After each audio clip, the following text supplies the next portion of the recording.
Hello, my friends. Welcome back to the Puddcast. This is episode 93, and I'm very excited to welcome to the show Scott Erickson.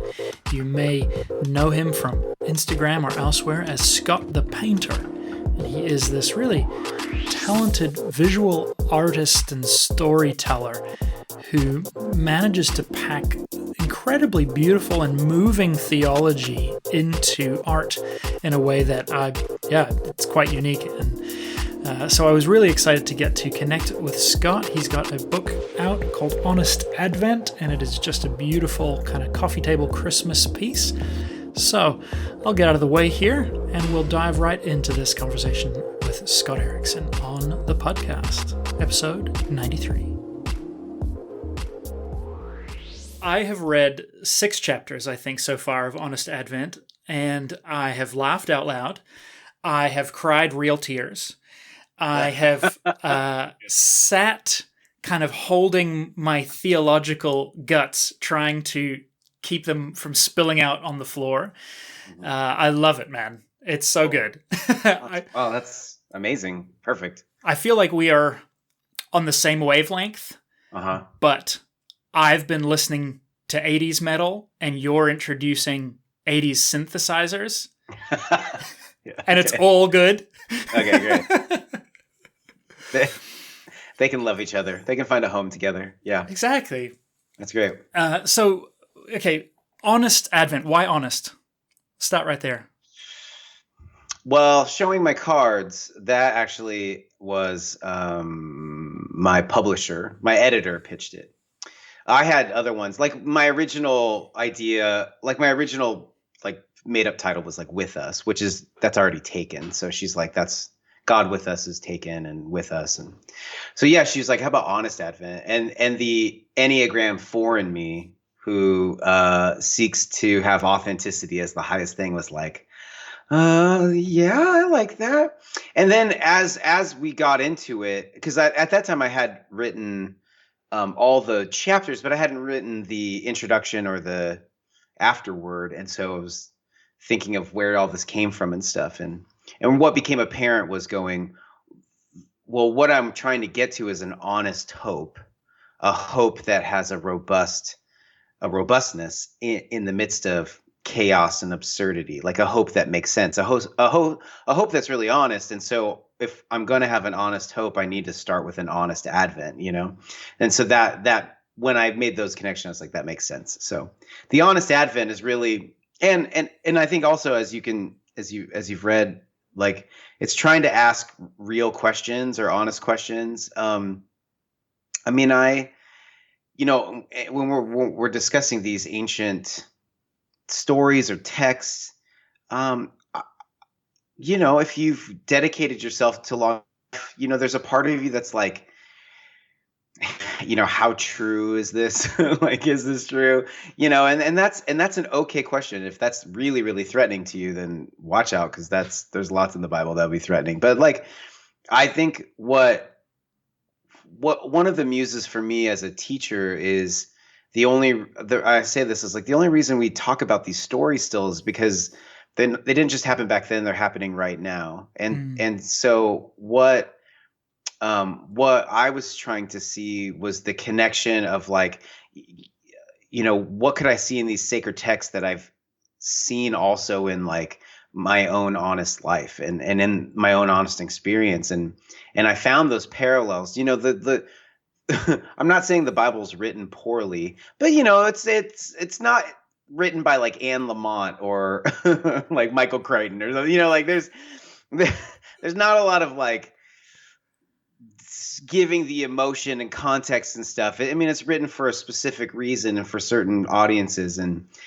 so there is some embellishment, but I think you can kind of see within the text, like if human beings find themselves in these situations, there's probably some instance of this or that, and that's how I started finding this like honesty or this like realness, that I was like paralleling. This ancient story was also paralleling the story we find ourselves in now. Yeah, that's so good. My brain is going in like 101 different directions from a bunch of stuff you just said. I'm thinking like about honesty if for a moment we hold honesty up as a juxtaposition to truth, I'm not saying that these are opposing forces, but that culturally, I think like we're in this time where people are very, very hungry for authenticity, for honesty, for something that's for hope that's like 2020 proof. Like hope that can survive the madness of this time. Mm-hmm. And I think a lot of us who've been raised in church have been just kind of, well, this is what truth is. And so what further conversation do we need to have? Yeah. And then furthermore, depending somewhat on which kind of tradition you're a part of, truth has been defined as like historical accuracy. Like that's all we need to discuss. Was Jesus born in a literal stable? Did God create the world in a literal 7-day, 24-hour? Like that's what truth means. Yeah. And in the midst of that, or in response to that, I don't know, it seems like people like yourself, artists and creative people, and writers, of course, too, but I feel like yourself, Morgan Harper Nichols, and various other people are bringing into this milieu an honesty, a robustness, allowing us to reframe. We're looking at these same truths. We're looking at scripture. We're looking at these ancient stories. Yeah. But it's like we need to be jolted in some way to see that they're still hope-filled when they've somehow lost the shine. Yeah.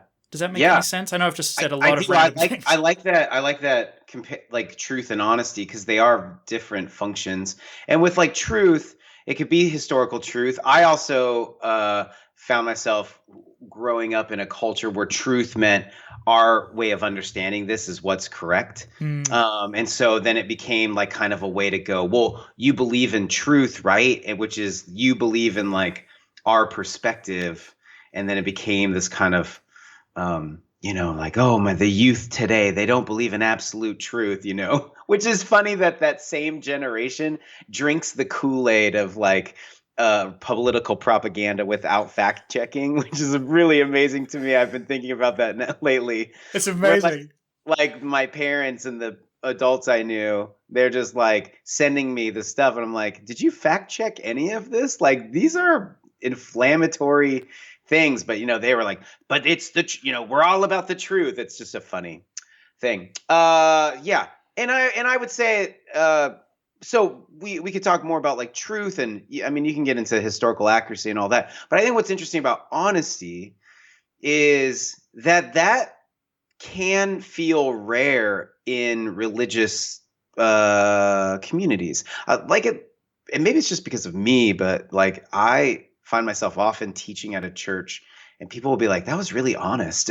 And I was like, well, isn't that what we're supposed to do? Like, you sense it's a compliment, but also not. It's a compliment, but like, we haven't seen that for a while, and I think what they're saying is like, you made this very applicable to my real experience. And I think that's where I've been exhausted or just worn out on kind of the way of talking about all of this. I feel very much an oddball. Like I'm in at least Western church. Like I'm not trying to make a go at it. Like people sometimes will be like, Scott, what have you seen going on in churches around the nation? I'm like, I know like 5 churches that I go to consistently, and that's about it. Like, I don't know, like, I'm not going into any like leader conferences, or I don't know what they're talking about. But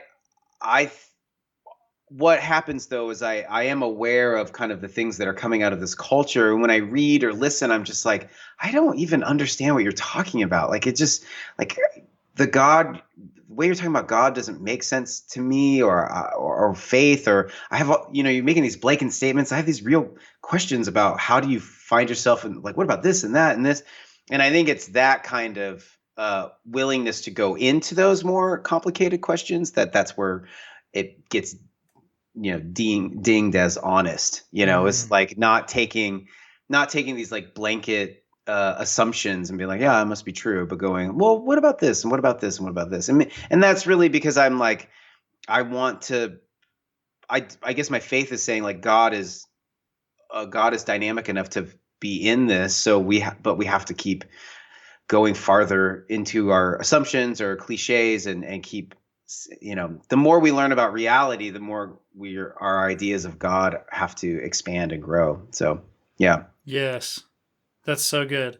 A couple of weeks ago, I don't know if you know Pete Greig, he's one of the founders of the 24/7 prayer movement. I had him on the show, and we were talking about the silence of God, that is a new book he's got out called God on Mute.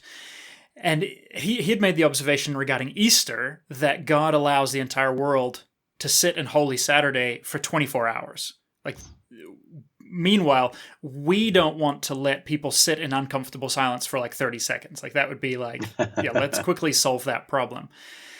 And so I feel like there's a connection there where it's like, as we're engaging God in the real world, as you just said, in our lived reality, in warts and all, something about these liturgical calendar events, Easter, Advent, it puts us into the here and now. Like, I don't know, it calls us to reality. Mm-hmm. I guess we're interested to know, did you write this material specifically all for this project, or did you pull together stuff that you had elsewhere, or did you have in your gut, like, I need to write something for Advent? Like, how did that birth? Well, the genesis of this was 4 years ago in a very similar time that we find ourselves now, at least in the United States. It was right after an exhaustive and divisive election cycle. Syria civil war was devastating, displacing to thousands of people. When we were seeing awful images from that, there was Zika, Flint water crisis. We had multiple mass shootings in the United States. What happens in November is, without you knowing, one day you'll go to the stores and they've just been blanketed with like Christmas decorations. You're like, oh, wow. And it comes out of nowhere. You know it's coming, but then just one day it's there. And I think I was walking into like a Target or something, and I was like, oh yeah. And I just had this, I just was like, man, all of this feels so irrelevant to like the world I find myself in. Like, none of this makes sense. And none of this seems very hopeful or like offering something helpful to what's really going on. And not even just like the Santa stuff, although there's, like, if you go on Netflix, you're like, I think there's too many Santa movies now. Like, and how technologically advanced is the North Pole? Like, we should tap some of those resources to help us with some things. But like, what I mean? I like, love how every film takes a different approach to like the logistics of Santa. I know, that's it. The logistics of Santa. How are they doing it? But even like the imagery in my own faith tradition just seemed very sanitized and safe and depicting non-human realities. Like, it was depicting scenes that was like, that doesn't feel human. It feels like caricatures or somebody else's experience. And so, in the book I say I'm not a woman, but I live with one, and I've witnessed 3 pregnancies and births close up, and I was like, birth is very risky, and it's painful, and it's wonderful and transformational. It costs a lot, and there's a lot of fluids, and so many fluids, and it just, I get where I was like, where do I find Jesus in my midst? Is Christmas a one-time thing, or is it a memorial service, or is it a birthday party? A memorial service is like, that happened long ago. A birthday party means it's continuing, that the birthday boy is still around. And I was like, how do I find you, Jesus? Meditating on the incarnation story, meditating through this season. And what dawned on me was like, everyone incarnates through human vulnerability, like human weakness. So God incarnated through human vulnerability. So where we can begin to connect with God with us now is still through that avenue of human vulnerability. So a lot of the book is like taking the perspective of vulnerability as the doorway to see this thing, instead of maybe like the Christ is victorious or God win, there's a lot of like victorious or winning or overcoming language, which is true. But I think when like Paul, in writing to the Philippians, says like he humbled himself and took on flesh. Like it's like this willful vulnerability, this willingness to be weak and participate in weakness, vulnerability, and participate and like go through like and a few of the chapters are talking about like Christ is king because Christ was willing to go through. Like we give names to people who are like veterans of, survivor of, people who went through like something and they went through it and now they've given this like title. Like like that's at the end. That's actually the afterword of the book is like Christ is Lord and that's nothing I need to convince you of, because like it's just like what that passage is saying is, well, at least my musing is like, look, I just wrote a book about Jesus, but I don't like somebody telling me what I'm going to do. And like Paul says, everybody's going to bow and kneel at the name of Jesus. You're like, you can't tell me what to do, Paul. You're not the boss of me. You don't know if I'll bow down, I'll kneel down. And but if there is this like witnessing of a true and honest experience, it's not about like, it's not about a cognitive decision. Like, do you think Christ is Lord? It's about observing something that was honest and going, yeah, I see how that happened. I see it and giving respect to it. And that's more of like, I think my musing was like, I wanted to like see how God was participating, see how God was going through, see how God was not bypassing the human experience, which is what we find ourselves in, which we have weaknesses and vulnerabilities ourselves. And I actually did this interview for the website Bible Gateway, but they asked me what's my favorite Bible verse, which is a funny question. And I said, you know what? Like my favorite Bible verse is the shortest verse of the Bible, which is Jesus wept. Jesus wept. And I was like, because like I'm a Christian because of the resurrection, but I'm a Christian because of that verse. Because if the story of God incarnating in the world didn't involve him crying at his friend's funeral, like I have, and maybe you have, and all of us have, I wouldn't believe it, because I would just say he was insulated from the thing. And it's that, like, that's what's endlessly interesting to me is the participation. Yeah. Wow, beautiful. I have spent probably, I guess, about the last year and a half kind of meditating on this thing of the participation, the incarnation. So much of the tradition that I was raised in majors on the cross. So it's all about specifically the cross.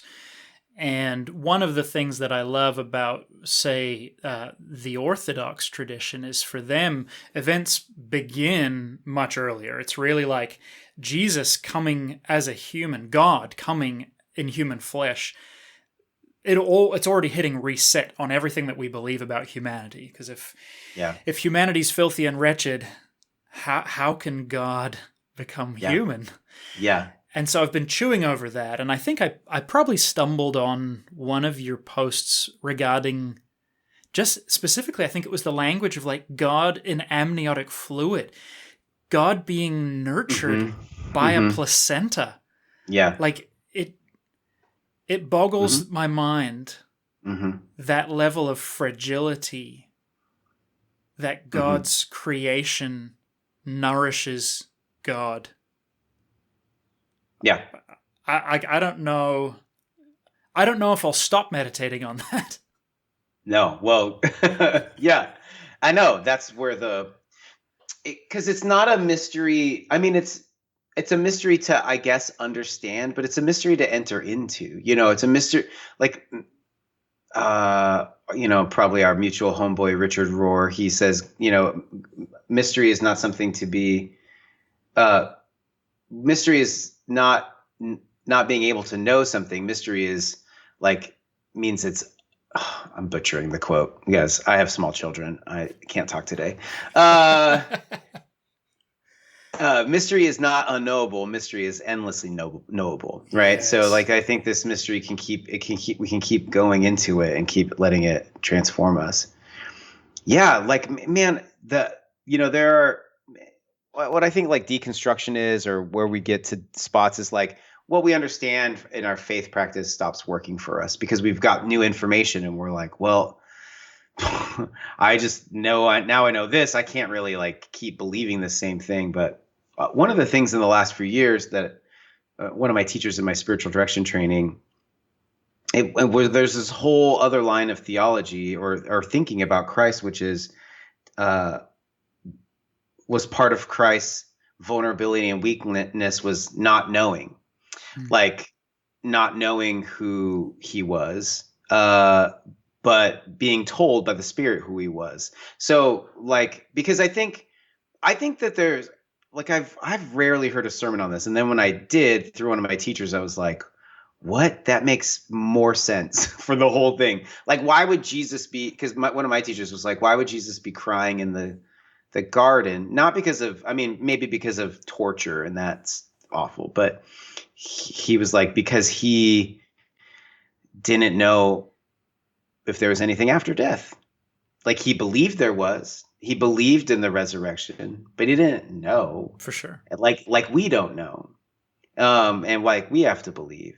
And then seeing Jesus walking through, like then Jesus becomes the model of what it means to walk through and listen and to the Spirit and all that stuff. Anyways, but that was the start of really like beginning to understand being beset with weakness or being beset with vulnerability, which is our human experience. Like, I think that's the weird thing that maybe religion does a weird, I don't know, at least it did for me, was to go like, it's hard to, we can see each other because we're on video, but like, I don't have, it's kind of like we're tangenting, but we'll come back. But like, I don't have this, I don't know how to say this concisely because I still haven't found like a really great definition, but like, I always was taught like that the fall in the garden, even that wording, the fall, that wording's not in there. That's just a subtitle and a theological like idea. But it says like our eyes were open. But I think what by saying fall does is that we give this height dynamic. So we were up high, which is like perfect. And then we fell from perfection. And now we're down here. And then apparently, like, and then if we had the timeline all the way to the end, that we get like lifted up back to the perfection or restored to the perfection. So my only problem with that kind of visual diagram is that means like our whole humanity from birth to life, we're comparing ourselves to something that we'll never know, or something that we're just assuming what it's supposed to be like. So therefore, because we're juxtaposing ourselves against this assumed perfection, it just it embeds in us a constant disappointment, or I am a disappointment, or I'm not what I'm supposed to be. And I think what's evolved for me is going like, what do you like? Actually, maybe this is it. Maybe this, like, if God wanted this to be different, it would be. And I know that can get tricky, but like my human experience isn't like God going, I wish you could get back to being perfect. The thing, my human experience is like, look how I'm alongside you. Let's co-create together in this life. And that's a very different, like, so then there's this less constant like comparison of like, I'm supposed to be this idea that nobody's ever accomplished. Does that make sense? Absolutely. Are you getting what I'm saying here? Oh, for sure. I just saw that there was this embedded idealism that's not accomplishable or not even real. It's all fabricated. And that for me, and I was like, I'm either, all of this is going to die and I'm going to throw it all away, or I need to go, that ideal is a false myth. And the text is maybe alluding to something different. And that's where like the fall was like, I got to get rid of the fall. It says our eyes were open. And then the first thing we say to God, or the first question God asks is like, why are you hiding? So it's really about this, like, now we believe shame is something that's something we need to hide from God. Like it's more of like guilt and shame. And there's a Catholic priest named Anthony DeMello, and he says, be grateful for your sins because they're doorways to God's grace. And which can be scandalous to some people. But like, I think what he's alluding to, he's like, our feelings of shame and guilt, we believe are walls to God, and when in fact they are actual doorways to God. Yes. Like we go, I feel this way, I feel ashamed. There's a block now. Yeah.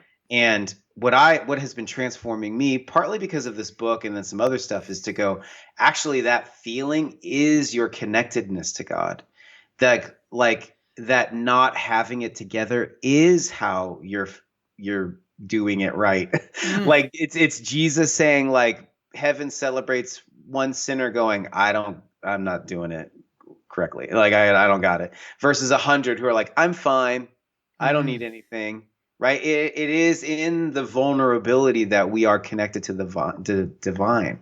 That's a different place to stand from than like, did you accomplish all the things to earn love? Like reading your Bible and praying and being kind. You know what I'm saying? Totally. That's like this, like I'm earning love. But if I could let my inadequacies or like my vulnerabilities be the starting place for connectedness with God, then I'm open to transformation. Then I'm open to healing. Yes. Then I'm open to like grace to permeate my life, and then let love be the catalyst for change instead of accomplishment being the catalyst for earning love. Then for change. You know what I'm saying?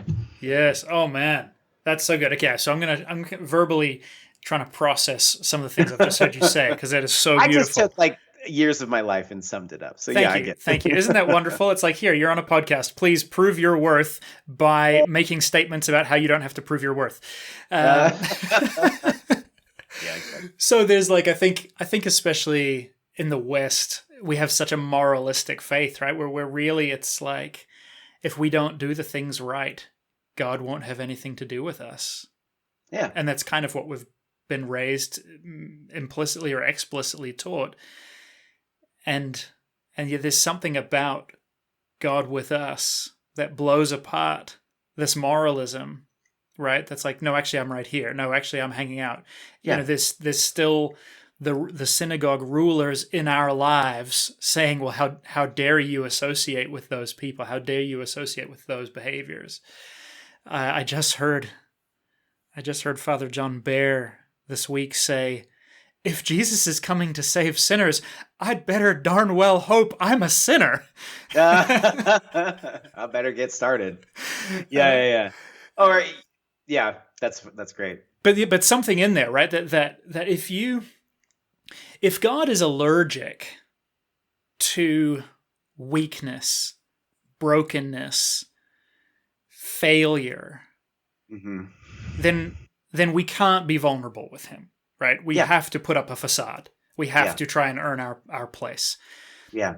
But if it so happens that God is not that way, that certainly God cares about the morals we choose to live with, but that doesn't change the way God behaves towards us. That God's presence is not withheld, as you keep saying in this book. Yeah, presence not withheld. Then we can be vulnerable. We can be naked, as it were. Yeah. I think so. I mean, that's what makes. I don't know how to keep it going if it has to be up to me. You know, like if it's just about willpower, it's not going to work out. So yeah, and like, you know, okay. So my friend Justin McRoberts and I did a couple prayer books together, and our premise in the prayer books was just like, you know, prayer is not getting God's attention. That's voodoo. Prayer is awakening to the voice and work of God already in your life. That's a different starting point than a lot of people. Because people are like, we got to go evangelize, which means we got to go tell people our perspective on things. Versus, we're going to go in there and find where God's already at in everybody's life. That's a different way of approaching a situation. So, and if that is true, then we go, well, then God's involved in everybody's life in some way. And how do I become an observer? Or how do I have eyes to see and witness that? Yes. And then how do I join alongside what God would be doing in somebody? And that takes a lot more care than just like signs and bullhorns on street corners. You know what I'm saying? That means like being embedded in the lives and care about people and ask and questions and stuff like that. And really seeing them. I think what And I think that's what, like, when we see this story of like this woman who comes to Simon the Pharisee's house because Jesus is eating there, and she comes in and washes his feet, and everybody's like, oh, if you knew what kind of lady this was, and he, which doesn't mean that she's like a hooker. It just means like she could be somebody who doesn't partake in ceremonial cleansing, or she doesn't go to the temple and stuff like that. And then Jesus does a couple scandalous things. First one, he goes, Simon, do you see this woman? Which is like the statement. Do you see her? Because he does, but just like, do you see her? Because you see a certain thing about her, but do you see this woman? And then at the end he goes, your sins are forgiven, that was the big scandal of the whole thing, because all those people are there like, no, wait, she's got to go get an animal and go down to the temple and slit its throat and spill the blood. Somebody's got to go blah, blah, blah, blah, blah, like, blah, blah, blah, and then it'll all be, you know what I'm saying? There was like this whole industry of how to forgive sins, and Jesus bypassing that and going, actually, your movement of compassion is what cleanses you. That is counteracting the whole thing. That's right? Wild. It's wild. And how intimate, and it's like he didn't go, hey, clean yourself up and go like read this book and every day for a year, and like it was just, it's like he saw that her heart and if you get into it, that woman was who in society had not a lot of power and not a lot of I actually did a sermon on this because I actually got people out of the audience. I got volunteers because I was like, you have to see like, we're just in our head, but let's act this out. And I think what that passage is so amazing is that the woman, okay, so she washes his feet. She brought perfume because her assumption was that Jesus's feet would have already been washed. She would not bring perfume and dump it on dirty feet. Good point. Yeah, wow. Jesus, like, it was normal for a guest. She was like, he's a guest at this Pharisee. They'll have already washed his feet. How brave for a woman to enter into like religious leader's house, like kind of break in and just like, I'm going to do this thing really quick. And like, so if you imagine she's like there with this big thing of nard or perfume, and then she comes in, she's like, there's Jesus. I'm going to do this. Like, how scary. And then she's like, his feet aren't washed. I'll ruin all of this by putting it on dirt. Right. And then she's like, I don't have anything to wash his feet.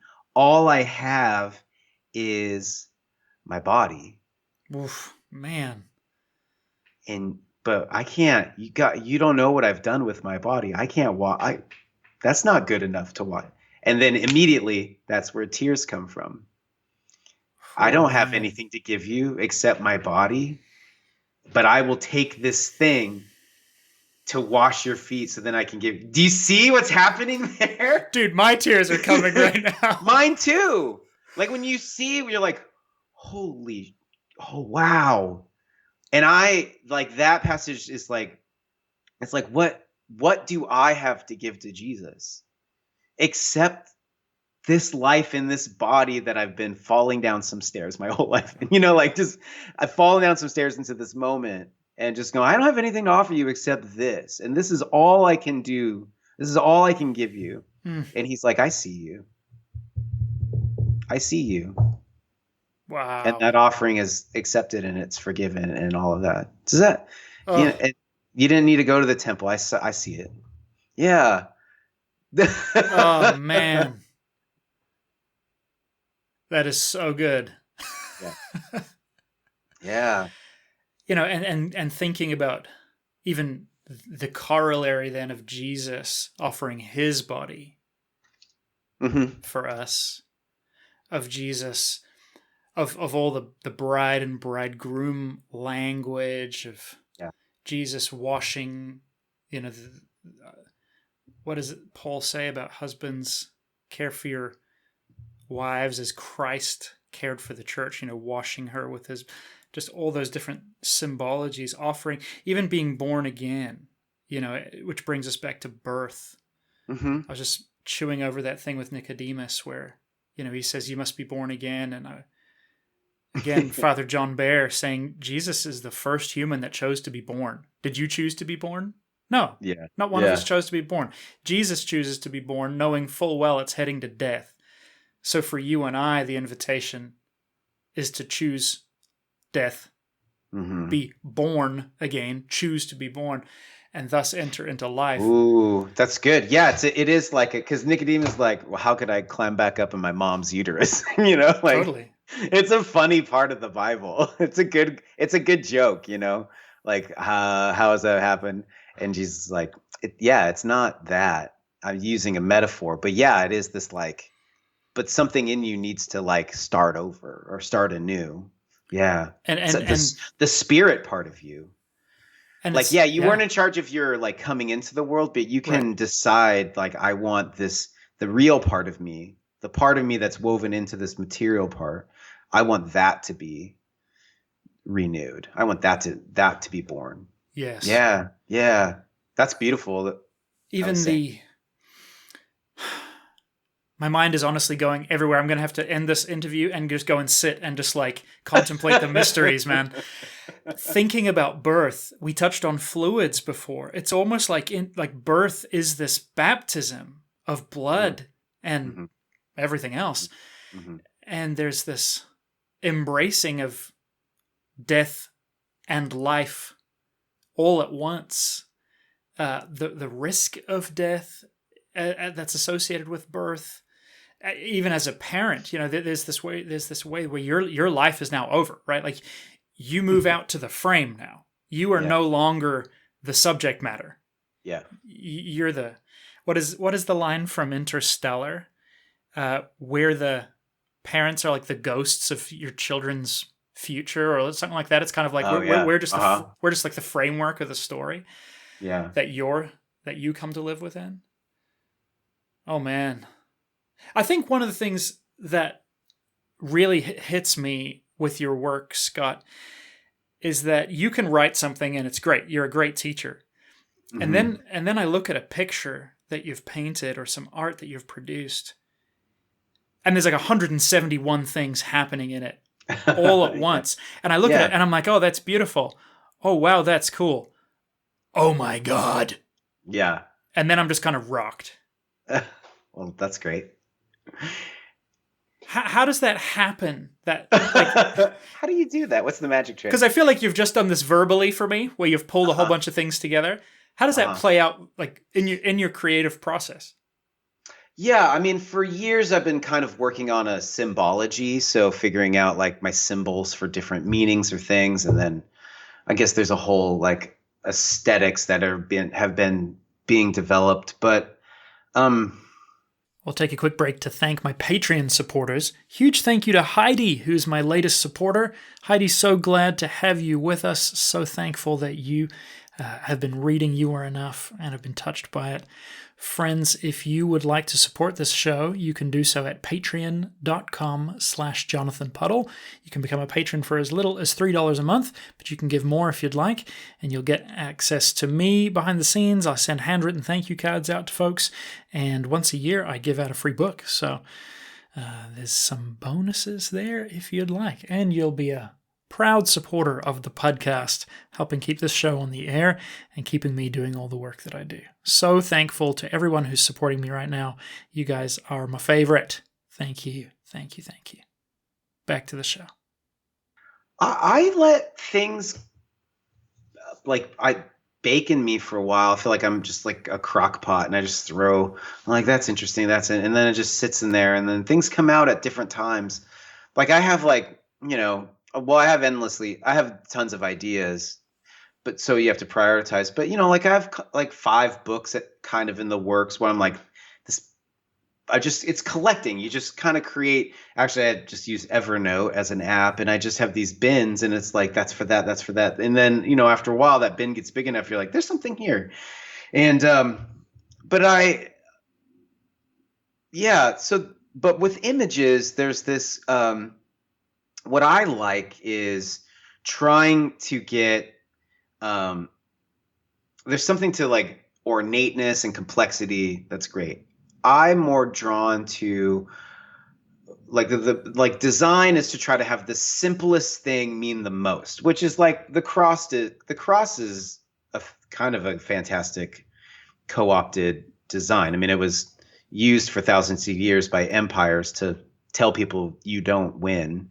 And in fact, the early Christians didn't touch it for like 300 years. It was really when Constantine kind of did it. But also there was this narrative going like, we're going to take this symbol of death and we're going to turn it into our symbol of hope. It's pretty punk rock, really, if you think about it, to take an oppressive symbol. It's almost close to when Kanye took the Confederate flag and tried to make it his symbol. But not quite as that didn't catch on very well. But like, they took it and they said, we're going to make this our symbol of hope. There's a bigger power than your empire. And like, what blows me away is kind of on the top of every church in the whole world is a execution device. Like, it's become a symbol, it's ruined for us because of precious moments. And we bedazzle it on coats and stuff like that. But really, it's like, imagine if an electric chair or a noose was on the top of every church. Like, it's very confronting. And so it's just two lines crossing each other. So like, there's so much in those two lines it's a kind of a brilliant design. And in the same kind of way, I'm trying to go like through very simplistic sketches or illustrations, trying to bring as many ideas in as I can. And it's almost like, even just looking around my studio, I have a couple of my images where I've done of crosses. So in fact, what I just said about the cross was kind of my own way of trying to love the cross again, because I stopped liking the cross as a symbol because I felt like in our culture it stopped meaning anything. Sure. It's because it's just everywhere. It's like I'm like, it's tattooed on celebrities' bodies. It's like douchebags wear it on necklaces at dance clubs. Remember Justice dragged this huge cross around the world on their tours just because they thought it looked nifty. Yeah. It became stylish. It was like all these things. And so I feel like because it's everywhere, and it's like Mother Teresa wears one, but it's also on the logo of the KKK. So it's like, I think people go, I don't even really know what this means. I now more associate it with a-holes, like people who are hypocrites or are just jerks. And so for me, I was like, well, I was like, should I have the cross as part of I wanted to love the cross. So I worked with this pastor at this church I was a part of, who's an Old Testament scholar. And we actually made this image. I made this image where he's like, well, all of this prophecy is being accomplished on the cross. So we went through that. And then if you kind of imagine like a microscope, and you can go different layers of depth. So it's like, if the cross is so simple, it was like I almost turned it and be like, let's make it a little more complex. And so then I made images that are in the shape of a cross. So, and then each image represents like an Old Testament prophecy that's happening. And then on the side and on the bottom is like hands and feet. And on the top was like the Christ is King. So it's like I made this simplistic image a little bit more complex, so we could see all that's going on in that simplistic image. Then we can go back down to just the So it's like and I'm stealing this from another teacher, but like, there's simplicity and then there's complexity and then there's a simplicity on the other side of complexity. Totally. And so sometimes like the simplicity on the other side of complexity is amazing, but sometimes you have to go back to the complexity to understand where that simplicity came from. And I think I'm trying to get to the simplicity on the other side of complexity, but I'm okay every now and then showing and trying to show the complexity and then go back to the simplicity. That's the kind of the tension I'm always in like illustrating. And then also like, does this look cool? Would I get this as a tattoo? Like I have other things like, because you can make like simplicity out of complexity. It doesn't mean it looks good. Like you have to have like good taste and go, no, I should redo that again. That's not great. So there's that. Maybe it's the fear of public critique. I don't know. That's real.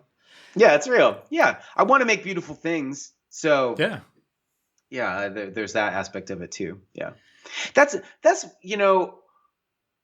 what fascinates me is that all religious work is all made up. There's like even the images of like ancient Palestine, Jesus and disciples in robes and stuff. We kind of know that historically because of artifacts and things like that, but nobody really knows what it looked like. Right. They could have all had mohawks. You know what I'm saying? Like all of those tunics could have been bright pink. Like probably not, because we know a lot about like clothes making and stuff. But it's like it's all made up. But because it's just layers upon layers upon layers of tradition, we just have all these assumptions about what it's supposed to look like. So I'm trying to sidestep this massive juggernaut of like a historical Christian brand and trying to like recontextualize it with like street art or simple, like make it look like nothing. And I have some rules for myself. It's like I try not to use crosses to try to describe things.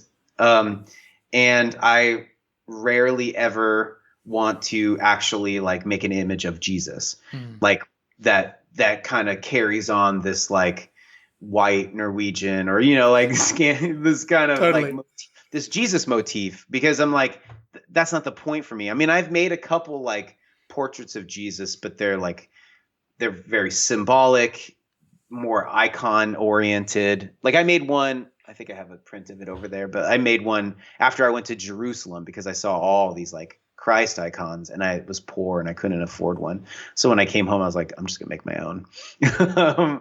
But I made him look like a Middle Eastern man, you know, and have all this kind of symbology in it and stuff. So when I first saw your work, my first reaction was, oh yeah, this is super like fresh, modern.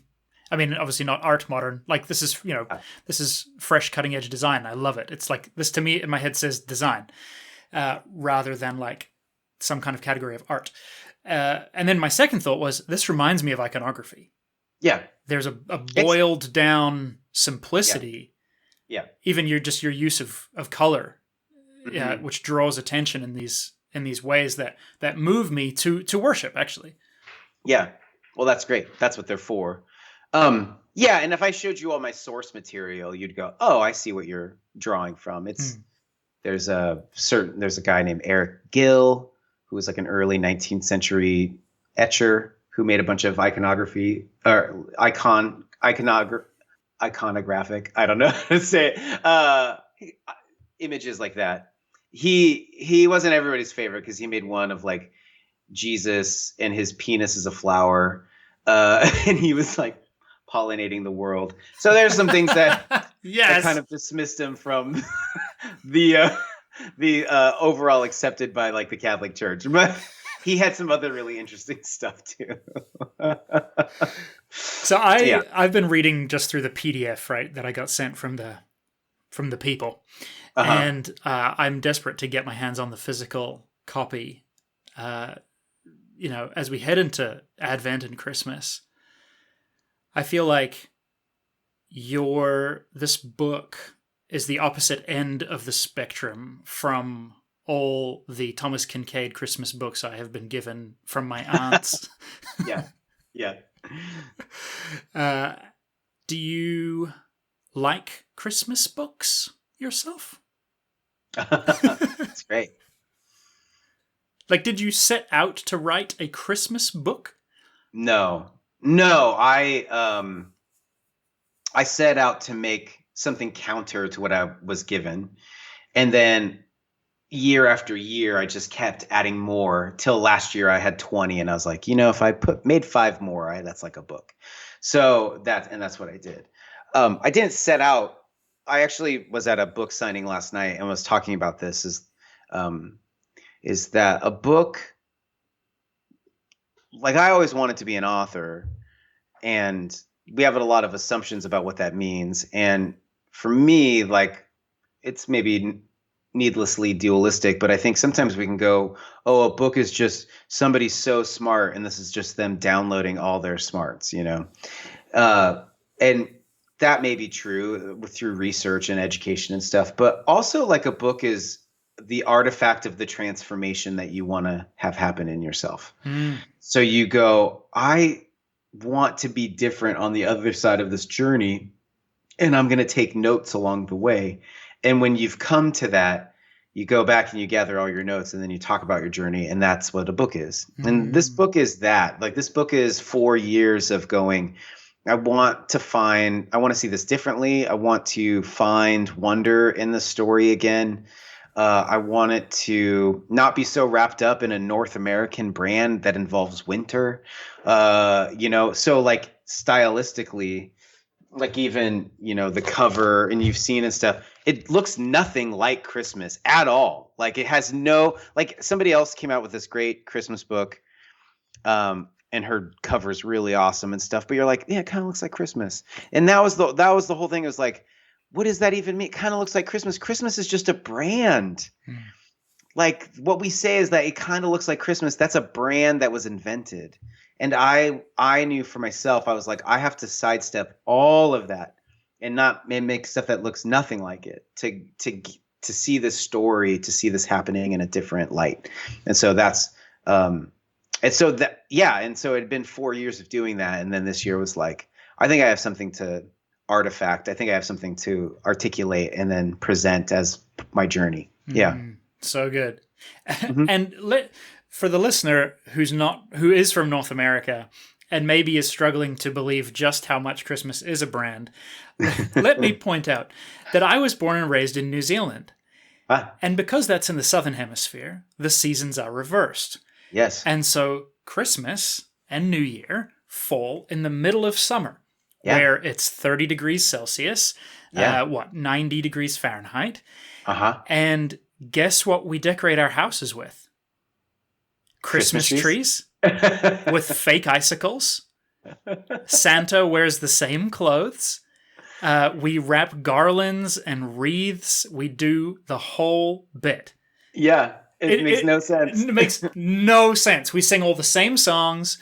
And I mean, now, truth be told, like in the last 10 years, especially in New Zealand, I don't know about Australia, but especially in New Zealand, there's been a major cultural pushback on that. That's like, this is actually absurd. And so now you pick up cards in New Zealand and Santa's on a surfboard with shorts and a t-shirt. Yeah. But it's just baptizing the existing brand. Whereas I feel like you've just been like, okay, so that's fine. I'm just going to go over here and tell a completely different story about the same story that you already know. Because even Thomas Kincaid, he's fabricating some reality, which is cottages and snow, and I grew up in the Northwest, in the mountains and the woods. It's a great image, but it's just, it's like, no, this took place in a desert landscape, most likely not during the winter time. I mean, we don't know quite when it happened. I guess sometime around that census, but it wasn't December 25th, So like, we could re-see the story this whole different way. I was in a locker room at this gym, and this guy was talking to this other guy, and he said something. He's this older guy talking to this younger guy. He's like, one of the best things you can do with your life is travel. And he's like, something that I was just eavesdropping on what they were talking about. But he said, one thing that'll blow your mind is when you go to a country that doesn't celebrate Christmas. Like, he's like, go to Thailand. They're Buddhists. Right. They don't celebrate Christmas. And you'll go, but isn't everybody? Oh, but it's Christmas. Oh, it's Christmas. I just come from a certain perspective. And he's absolutely right. I've lived overseas a few times and have traveled a lot. And that is where you're just like, oh, so I'm just embedded in a certain understanding of everything. And I think it's really branching out of that is what expands your mind on these stories and these things. Because, what we really think about Christmas is kind of has given to us by like nativity scenes. This just giant brand, Totally. And so, that's it. I don't really talk about that in the book much, but that was like as a designer, as an artist, I was like, it's not like I want to rebrand Christmas. I'm not like trying to I'm not trying to fight the brand because I like it. I like the lights. I'm putting up lights. We will put up a tree. I'm one of the nerds that turns on the 24-hour Christmas radio station and they're like puts it on the speed dial in their car and listens to it because I like it. See, you and me both, man. I like the brand. I think there's one, I think it's the chapter called Goop, where I'm just like, keep Santa, keep presents, keep your Best Buy gift cards, keep all of that. It's like, I'm not saying throw it away. I'm just saying like, but the wonder isn't in that for me anymore. There's no wonder in that anymore. You wrote as well about this. Well, and speaking of wonder, for those who haven't seen yet, the subtitle of the book is "Awakening to the Wonder of God with Us, Then, Here, and Now." Yeah. And you wrote too, that I was reading this morning that really hit me, was on this thing of the difference between essence and mechanics. That because of all of our rituals, sometimes we get so fixated on the mechanics of the thing that we forget what it's all about. And I feel like in popular culture, there's no greater example than Christmas. Like we can't, I don't know about you, but like as a father, we can't talk about Christmas without starting it with this whole series of caveats, right? It's like, so Christmas isn't about blah, blah, blah. It's actually about blah, blah. It's like we have to hit reset on the rituals sometimes, and I feel like that's what you've tried to do, or at least that was the effect for me, is that you were helping me hit reset on a bunch of these things to see it with fresh eyes. Yeah. So I'm very thankful. That's exactly what I was trying to do. Mm-hmm. Hooray! You're welcome, Scott. This has been a blast. I'm so loving this conversation. I would love to do it many more times. I'm also loving all of your tattoos. Thank you. One of my best friends is a tattoo artist, and I messaged his wife shortly before this because they're big fans of your work. And she said, "Oh, you're talking to Scott. That's wonderful." We've lost count of the number of tattoos of his work that Mark has been asked to do on people's bodies. Oh, yeah. I get shown pictures like twice a week. Somebody sends me a picture. It's like, and that's, people are like, does that make you mad? I'm like, why would it make me? That's awesome. It's great. Most of the time it's amazing. I've seen some really bad versions of my art, and I'm like, oh, you should have like helped me guide you in that. But yeah, but no, I think it's wonderful. I think it's amazing. Well, I mean, so I. Like over 10 years ago, I worked at this church in Houston, Texas, and I was the artist in residence. And one year we translated the Stations of the Cross into tattoos. And the whole idea was to be like 10 stations, and the stations would be the tattoo on the person.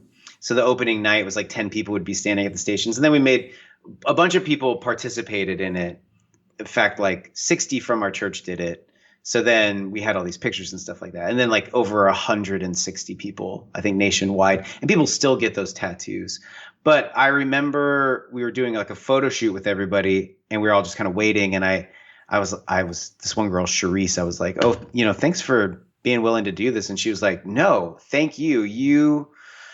You gave an image to my experience in the world that I wanted to talk about. And I was on this one interview where this guy was like, do you think that like maybe tattoos are like a newer version of like baptism? And I was like, I think they are. I think in the essence that baptism is like, I want to make a public statement about this change. I think a tattoo is kind of the same thing. Like a tattoo is like, this is my story. This is what I believe in. This is what I hope for. This is what happened to me. And then sometimes it's like, and here's somebody with crazy eyeballs, or like Frankenstein, but it's usually some kind of visual representation of the person's experience in the world. And so I know that many people of faith are like, I've had this encounter with a living God. I want to express that. And I just happen to make stuff that looks really good translated onto skin. And so that's just where I think that's all come from. So I'm very honored that my artwork is on people. So good. Yeah, that's fun to hear. I've never heard it from the artist. I hear from people. Yeah, I never heard it from. I mean, I like my Molly, who's done a lot of my tattoos. She's like, oh, I'll get somebody every now and then. It'll be like, she's like, I know Scott, like, and they want to do it. But that's funny to hear them say like we've lost count of how many times. Oh my gosh, that's really great. Scott, I'm going to ask you to pray for us, and obviously you can pray wherever you kind of feel to be led. But what's sticking in my spirit as I'm just thinking back on even what we've talked about for the last hour, you made this statement earlier about the kind of vulnerability, the uncomfortableness, and that what if that is our touch point with God? I made a note too, because you'd written in the book about unease, that there was this time in Mary's life where God's presence was the unease of morning sickness. Yeah. I mentioned too this interview I did with Pete Greig a couple of weeks ago. He was saying, Jesus promises that he'll never leave us. So when God is silent, that's just God's presence manifesting in a different way. Yeah. And so I wonder, if you would pray for us in that realm of when we are just not familiar with God's presence as anything other than, problem solving, immediate problem solving. Because I feel like you're inviting us to encounter God, like in a hope that is robust enough for 2020's problems. Yeah. No pressure. No, I haven't. So let's, for those of you who are listening, here's what I want you to do. I want you to find your heartbeat, like just putting your hand like on your chest, or that 2 fingers in the artery on your neck or on your wrist. And I just want you to find your heartbeat for a second.